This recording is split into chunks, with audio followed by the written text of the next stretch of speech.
कुछ वीडियो में मैंने आपको सैटेलाइट इंटरनेट के बारे में बताया है। आइए इस वीडियो में डिटेल से समझाता हूं आखिरकार ये सैटेलाइट इंटरनेट का कॉन्सेप्ट कैसा है, कैसे ये पूरी दुनिया को बदलने जा रहा है और दुनिया के सबसे कुछ रईस लोग इसमें अपना दिमाग लगाकर नए बिजनेस प्लान्स एग्जीक्यूट कर रहे हैं। भारतीय एयरटेल कंपनी ने क्या कमाल किया है सैटेलाइट इंटरनेट में और कैसे जियो, वोडाफोन आइडिया को अब डर के रहना चाहिए एयरटेल से, इसकी भी चर्चा हम आज करेंगे। आगे बढ़ने से पहले दोस्तों इस वीडियो को लाइक जरूर करें। टेलीकॉम, टेक और मनी मेकिंग की वीडियोस देखने के लिए अपने चैनल हिंदुस्तानी हेल्पर को सब्सक्राइब करके बेल आइकन भी प्रेस कर लीजिए। हेलो नमस्कार, प्रयागराज से मैं प्रवीण माहुलियार इस नई वीडियो में करता हूं आप सभी का स्वागत। वन वेब सॉल्यूशन नाम की एक लो ऑर्बिट कम्युनिकेशन कंपनी है यूके में, जो कि को ओन्ड है भारती ग्लोबल और यूके गवर्नमेंट से। स्पेस अरीना की मदद से रशिया में इन्होंने 36 नए सैटेलाइट लॉन्च किए जो कि आसमान में जाकर आपको इंटरनेट मुहैया कराएंगे। ये एक नए प्रोजेक्ट के अंतर है जिसके अंतर्गत भारतीय ग्लोबल नाम की कंपनी लॉन्च कर रही है 648 सैटेलाइट स्पेस में, ताकि इंटरनेट मुहैया करा सके यूके में, रशिया में, अलास्का में, जर्मनी में, फ्रांस में, ग्रीनलैंड में और आइसलैंड में, जिसमें से 182 सैटेलाइट से ऑलरेडी लॉन्च कर चुके हैं।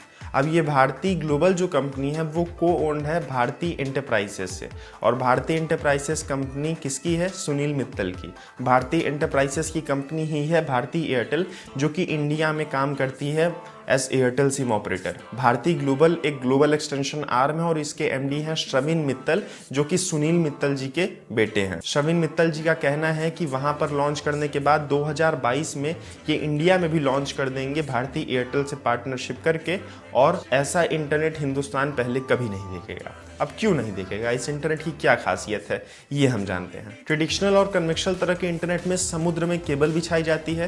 केबल एक कंट्री से दूसरे कंट्री तक आती है और उस कंट्री के एक शहर से जमीन के अंदर ही अंदर दूसरे शहर तक जाती है या दूसरे स्टेट तक जाती है, और उसी से डाटा ट्रांसफर होता है। फाइबर ऑप्टिक केबल होती हैं, ज़्यादा स्पीड में डाटा ट्रांसफर होता है, फिर टावर तक पहुंचाया जाता है। टावर सेलुलर नेटवर्क से आपके फ़ोन में पहुंचाता है, रेडियो वेव्स के माध्यम से, ब्रॉडबैंड में केबल कनेक्शन से आपके घर तक पहुंचता है।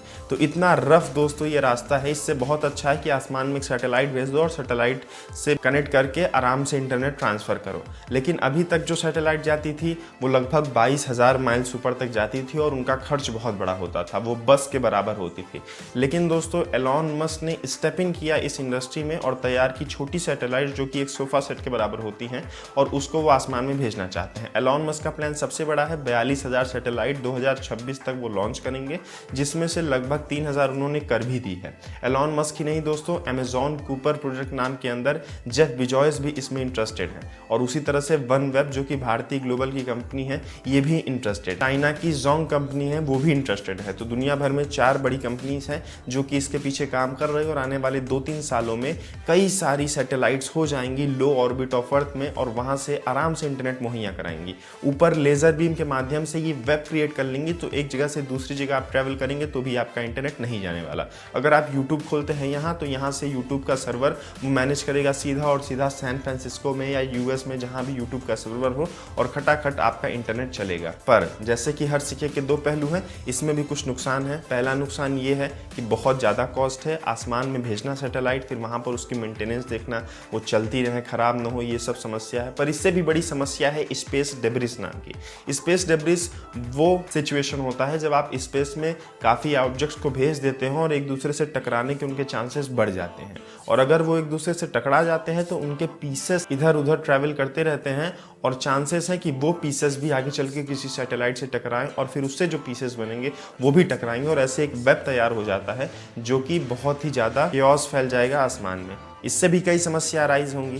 पहला तो जब हम नई नई चीज़ें लॉन्च करेंगे वो वहाँ पर टकराने के चांसेस में रहेंगे, क्षतिग्रस्तित होने के चांसेस में रहेंगे, और दूसरा डॉन और डस्क के पहले दोस्तों यहाँ पर अर्थ से ऑब्जर्व किया जाता है स्पेस, नई नई एस्ट्रॉइड बॉडीज़ के लिए, कहीं अर्थ से टकरा के वो अर्थ को नुकसान न पहुँचाए, या मान लीजिए एलियंस को, ब्लैक होल्स को, तो उसको स्टडी करने में प्रॉब्लम करेंगी, क्योंकि ये जो सैटेलाइट्स हैं ये चमकीली पदार्थ की होती हैं और रात के समय डॉन और डस्क के पहले दोस्तों ये दिखती है, चमकती है।